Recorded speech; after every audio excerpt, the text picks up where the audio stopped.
Welcome to the Anxiety at Work podcast. I'm Chester Elton, and this is my co-author and dear friend, Adrian. Well, welcome everyone. We hope that the time you're going to spend with us will help remove the stigma of anxiety and mental health in the workplace and your personal life. We invite experts from the world of work and life to give us ideas and, most importantly, tools to deal with anxiety in our world.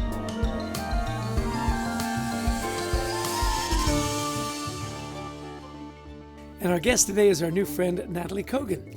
Nataly is an expert and best-selling author on the subject of emotional fitness. She has worked as an executive with McKinsey and Microsoft and founded several startups and tech companies. She's the founder of Happier Inc., great name, and creator of the Awesome Human Project, another great name, and author of several books, including Happier Now and the Awesome Human Sorry, you want to do that Project. again? It's the Awesome Human Podcast. Yeah, I know. Not project. No, if you I'll want to do let it again. Brent edit that out. Okay. Yeah, here we go. Deep breath. Our guest today is our new friend, Nataly Kogan.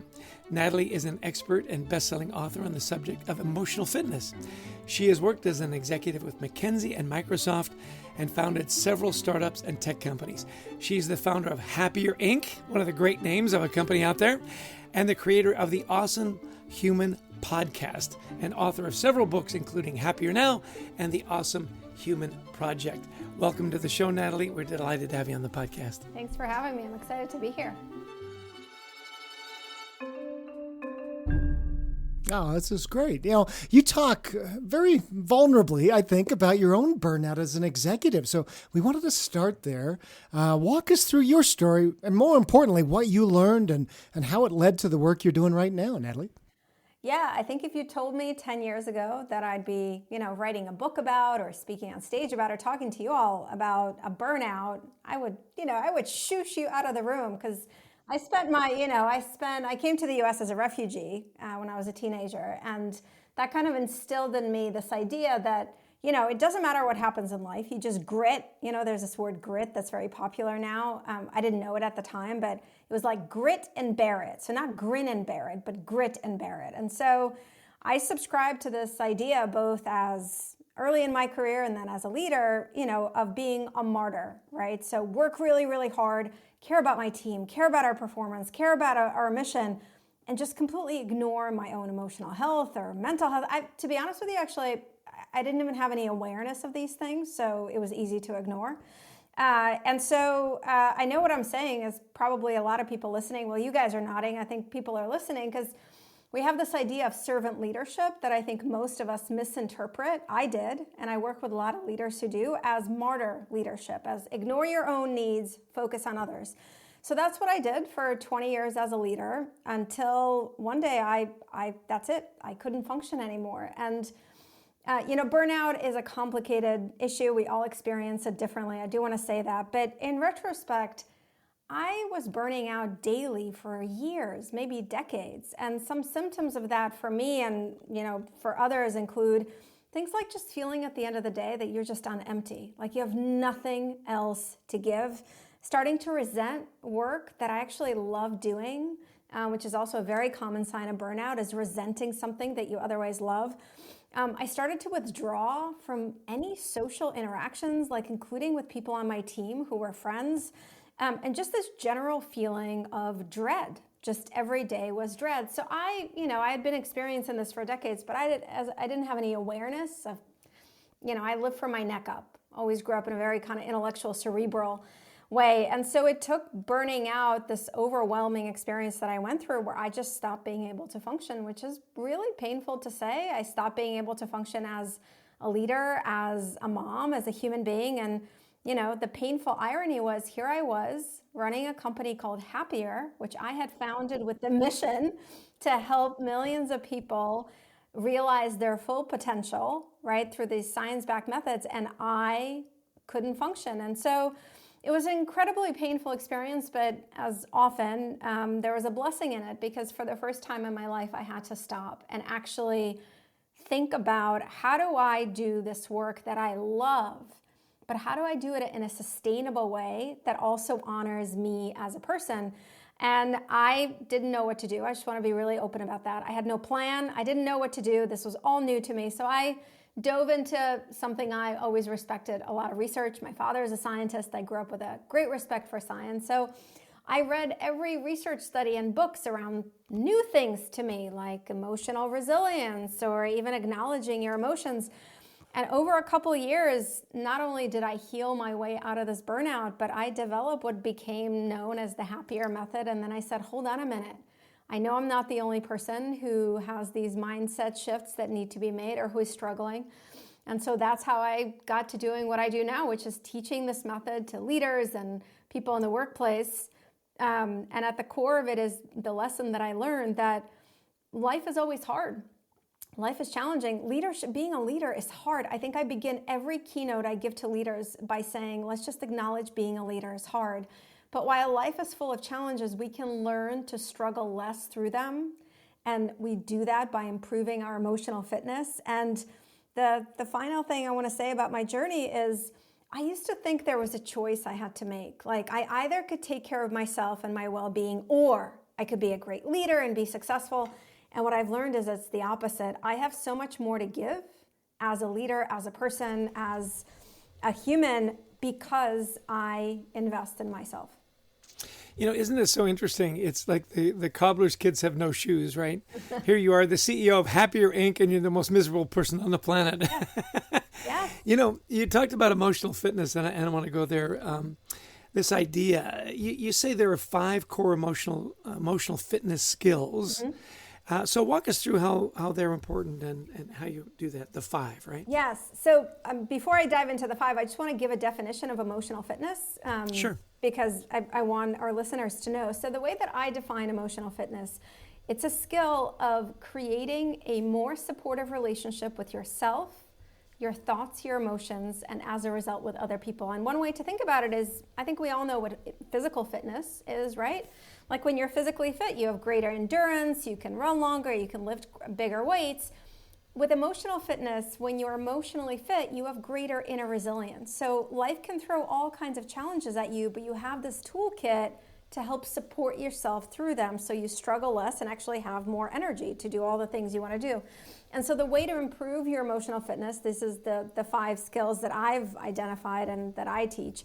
The first is what I call acceptance, which is, I got to just say, it's a word I used to really hate when I would hear it, because I thought acceptance meant like, whatever happens, happens in life. Just sit back and relax. And I'm an entrepreneur. I'm a refugee. I'm a leader. Like, ew, I didn't like that. But I was just ignorant.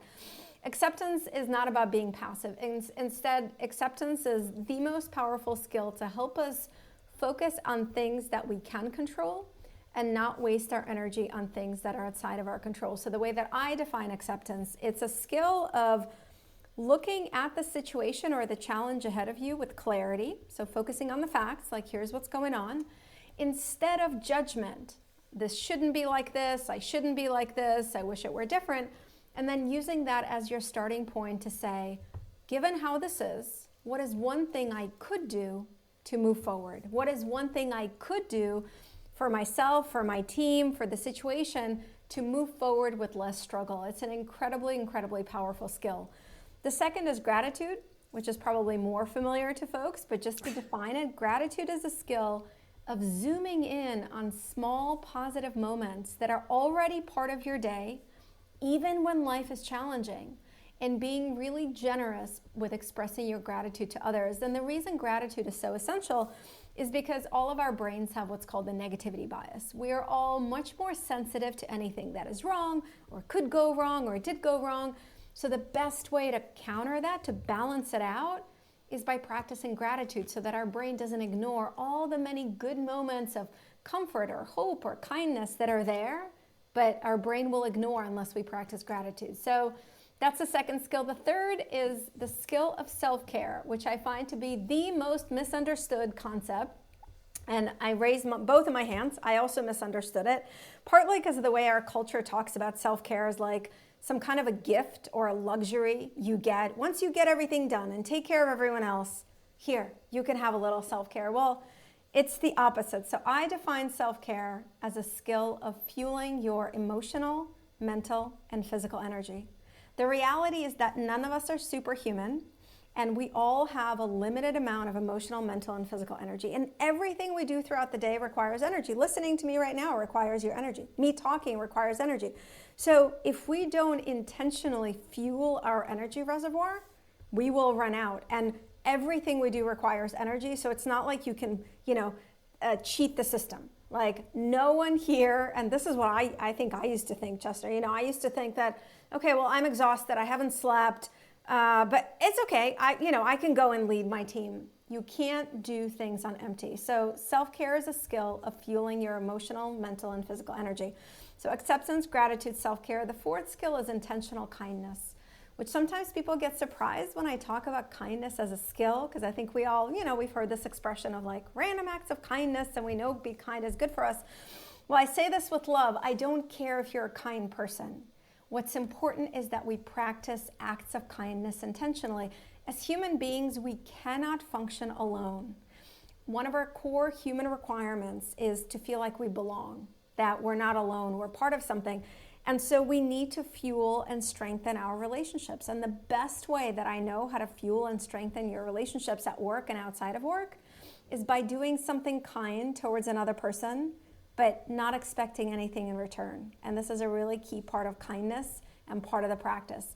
And the final skill is what I call the bigger why. And the bigger why is a skill of connecting your daily tasks, your daily activities, your daily work projects to how do they help someone else? How do they contribute to someone bigger than you? Or how do they help you reach a meaningful goal? That is where most of us derive a sense of meaning. It's probably, when we're all in college or graduating from college, I remember having these conversations of, oh, we have to go out and find our sense of purpose. It's like, it's out there somewhere. It's not. It's actually in your to-do list. But we have to actively practice connecting. Okay, I'm working on this project. How does it help my team? How does it contribute to our organization? How does it help me reach a goal of being a better leader, communicator, better human? We have to practice connecting our daily tasks to how they help others, and that's a skill of the bigger why. So I think I got the 5: acceptance, gratitude, intentional kindness. You did. That was a lot. And the bigger why. No, you did very well there. Now, I want to push a little bit because, as great as those are, we get stuck, right? If we have any sort of anxiety, depression in our lives, we love our ruts, and yes. Oh my gosh, the rut is so comfortable, Yes. and people get stuck, right? So how do you move forward when things are hard and maybe you are feeling a little stuck? Yeah, I call this in my work, I call what you just described the valley of struggle. And we love to get ourselves in the valley of struggle. And the way that I define the valley of struggle, by the way, is it's a space between how something is and how we think it should be. The simplest description I'll give, because it's such a small example, like I get myself in the valley of struggle about the weather all the time. So I live outside of Boston where 9 months out of the year is beautiful and then the winter is just awful. And then when it's like now, it's spring, I go for a walk every morning. So I go outside and I'm ready for spring. And then it's 25 degrees. It was this morning. So what does my brain say? Oh my God, it should not be this cold. It should already be spring. It should be warmer. And there I am. When the weather, something I can't control, is not how it should be, I am now struggling. So a couple really tangible ways to get out of the valley of struggle. The first is you have to begin with acceptance. The skills I listed are in order. Acceptance has to be the first one. And so acceptance is about looking at the situation, just focusing on the facts instead of the stories the brain has told. So using my example, what are the facts? Well, the fact is it's 25 degrees outside and I'm cold. That's a fact. A story is this is not how it should be. It should already be warmer. That's a story. That's not reality. And by the way, another really important, Adrian, part of acceptance is to acknowledge your own feelings. I am frustrated. I am annoyed. Great. And then you ask yourself, okay, this is how I feel. This is the situation. What is one thing I could do to move forward with less struggle? You know what it was for me? Because I'm actually giving you a real life example. It was 25 degrees this morning. For me, it was to go back into my house and put on a scarf and put on a hat and put on gloves, even though I already put them away, because that helps me to struggle less. Then my walk is actually, I'm facing reality as it is. So it's those two, it's really that practice of acknowledging your feelings. And I think it's so important. I really want to reiterate, a big part of acceptance is to acknowledge how you're feeling without judgment. To say, I am frustrated, I am sad, I am annoyed. In our culture, we're afraid of difficult feelings. And you'll never hear me say positive or negative feelings. There are positive or negative thoughts, but there are no positive or negative feelings. You feel what you feel. And research shows when you acknowledge your emotions, especially the difficult ones, you feel them for a shorter amount of time and with less intensity. So acknowledge how you feel, acknowledge the situation, focusing on the facts, and then ask yourself this question. What is one small thing? What's one step that I could do to move forward? And our brain loves a sense of progress. So once you identify that one step, your brain's going to think of like 5 more, and slowly you're through it. Yeah, we have an expression, Adrian and I both grew up in Canada, that there's actually no such thing as bad weather. It's just inappropriate clothing. Yes. I've heard it. Whenever I complain about the weather, it's great advice, yes. Yeah, and a couple of mittens and a toque, right, Adrian? It solve most of your problems. Exactly. You talk about I'm a big fan of positive self-talk. That how you talk to yourself. We will say meaner things to ourselves than we would ever say, to anyone else. So talk to me about, you call it self-compassion, right?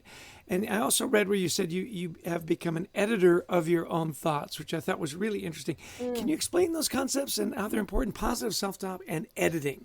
Yes, well, they're connected. So the first truth, this is like T with a, truth with a capital T to recognize, is our brain does not give us thoughts that are like some kind of objective description of reality, right? That is not how the human brain works. The brain, think of it, it has all these like lenses on it. I've talked about the negativity bias, right? Our brain is much more focused on everything that's wrong and negative. There's many more patterns.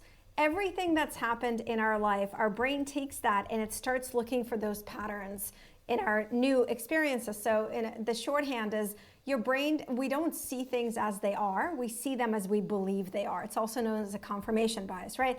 I can go on and on. So the thoughts that your brain gives you, you have to realize they are filtered through all these life experiences and biases. So you have to practice being what I call the editor of your thoughts. And I have to say, in my own healing from burnout and just in my own life, it's one of the core practices. And just like a good editor, right? You submit a draft to an editor. What does the editor do? The 2 questions the editor asks. The first is this thought true? Like when you submit a draft, an editor of a newspaper article, it's looking, it has to do you have facts to support this? And by the way, just a note, what other people think is not a fact. This is often, other people expect this of me. Oh, my team is that is not a fact. You are not in their job. You have to defend it in court. So what is the evidence to support this thought? The second question to ask is this thought helpful? In other words, if I follow this thought, if I accept it to be true, does it fuel me with energy? Does it motivate me? Does it help me be better as a leader or a friend or a parent? And asking those 2 questions, is this thought true and is this thought helpful, is an incredibly simple but powerful practice of editing your thoughts. And if your answer, by the way, is no, this thought is not helpful, great. What would be a more helpful thought, right? So, wow, my team is really upset at me because I asked them to do this, this one project that's tough. Is that helpful to think? No, because you're assuming things and it's demotivating. What would be a more helpful thought? Ask yourself. And this actually connects, Chester, to your question, to positive self-talk. Very often these thoughts are about ourselves, right? I am not good enough as a leader. I really screwed that up. I am horrible. I will never succeed in this, etc., etc. So we have to edit these thoughts, and the best way to do that when they're pointed at ourselves is by practicing positive self-talk. We all know how to do it. We all know how to be compassionate. We do it towards friends, right? So just think about if your friend tells you, oh my God, I'm not good enough at this job, right? Or I'll never get this promotion, right? What would you say to that friend? Would you ever say, wow, you're terrible. You are really, really terrible. You're right. You're awful. You would never say that, right? It's hopeless. We say that to ourselves all the time. So the way to practice positive self-talk is to think about, what would I say to someone I really care about? What would I say to a friend? And research shows that when you talk to yourself in a positive, supportive way, it has the same impact as if a friend or someone who really loves you is talking to you that way. So it's really, really powerful. It is interesting. I've talked to different people. They have a mantra or they have something they say, they take a deep breath and say, all is well. I love the concept you're talking about. Another person, I forget if they were on the podcast or just in conversation, said, you really know you've broken through when your inner voice is your best friend. Again, that idea that what would your best friend say to you, and shouldn't you be your own best friend? And yet we tend to be our own harshest critic. That was probably me, Chess. If it was a good, smart comment, yeah. Yeah, Nataly, I will often say, what would Adrian say? Don't say that.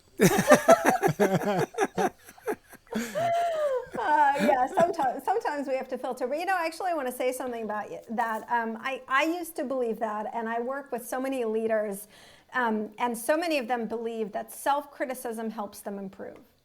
And so they actually believe that. I used to believe that too. I mean, I grew up that way. All I ever heard around me was people criticizing themselves in my family, and that's like how you get better. Well, I just want to call like official BS on that, okay? Because there's zero studies that show that endless self-criticism helps you improve. It actually doesn't. It reduces motivation. It reduces resilience. It drains your energy. You know what research shows does help you improve? Self-compassion. Tons of studies show that. And we still think that constantly telling ourselves how we're not good enough at this, we're not good enough at this, that's motivating. So just one last thing. I was just recently at the tennis tournament at Indian Wells. These are the best tennis players in the world. And it was so interesting because I'd just gone through this whole, research and stuff on self-talk and how it impacts athletes. By the way, there was one athlete whose negative self-talk actually helped him play better. It was John McEnroe. There's always an exception to the rule. Of course. Nobody actually wants to be John McEnroe. They just want to be as good a tennis player. It was so interesting. So I'm watching and I'm talking to my brother, and I said, you know what? That guy's getting down on himself.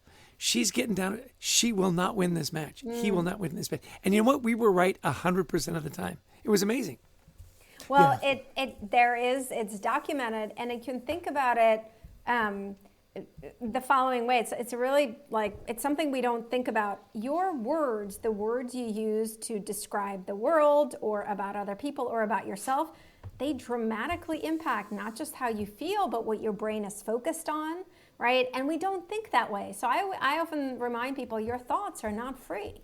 Right? You can either think thoughts that motivate you, that fuel you, that help your brain focus on being the most productive, the best at its game, whether it's a actual game on a court or in what you're doing, or you can think thoughts and talk to yourself in a way that actually reduces your ability to be at your best. And that's what endless self-criticism does. Well, this has been so great, Nataly. I'm noticing our time has already flown by here. How can people learn more about your work? Where would you send them? Yeah, very easy. My website, NatalyKogan.com. Nataly spelled with a Y. There's a story about that. My Russian name is Natasha. And when we were in the refugee camp on the way here, we had no documents. So they said, okay, fill in any name. And I thought Nataly would sound more American, but I spelled it with a Y. So now I ended up with a name. Everyone's always asking me like, oh, that's an interesting name. Where are you from? So don't ever try to be something you're not. So NatalyKogan.com, N-A-T-L-Y, Kogan.com, and my book and all my work is there. And I just want to invite everyone. I do a live show every Wednesday. Chester is going to be a guest on it in a couple months. It's called Awesome Human Hour. It's on Wednesdays at noon. It is free. You register. If you can't make it, we send you a recording.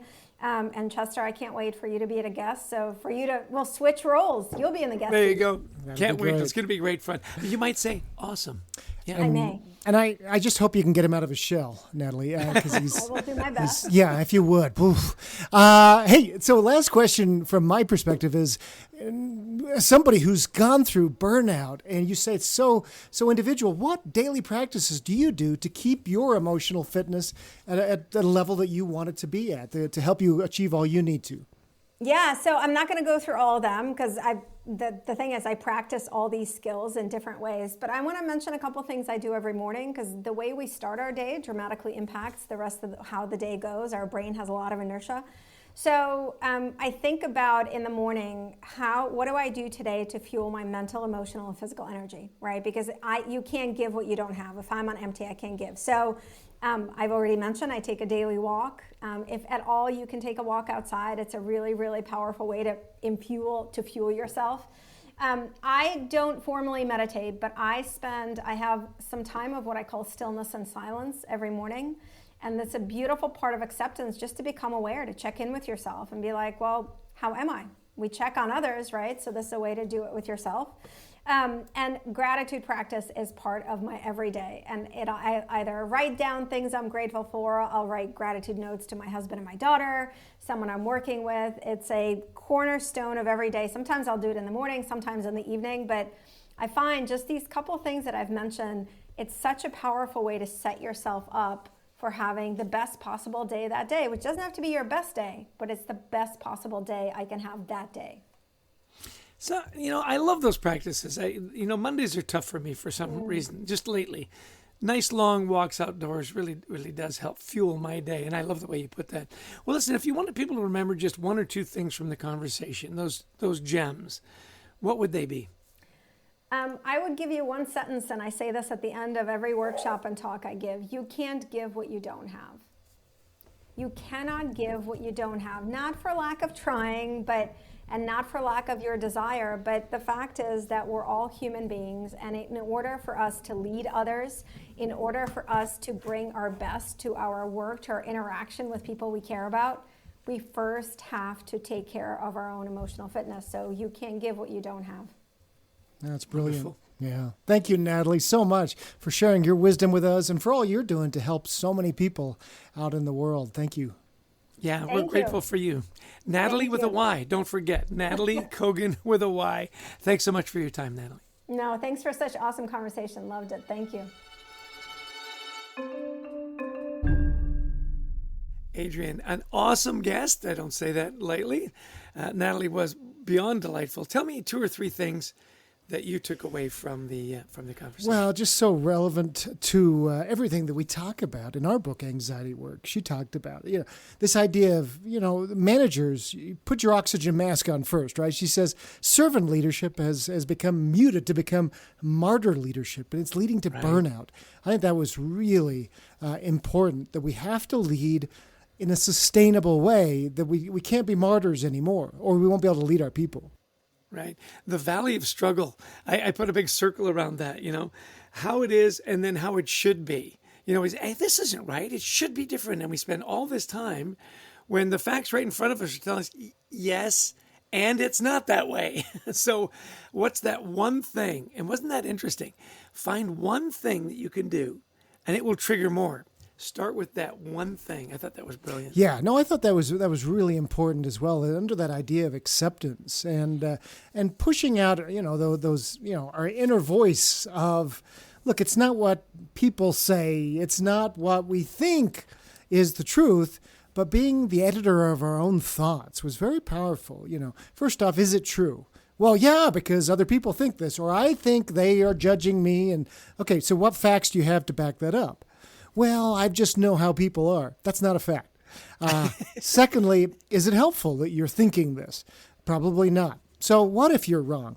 That somebody is a jerk and they're thinking that. Is it helpful to you? No.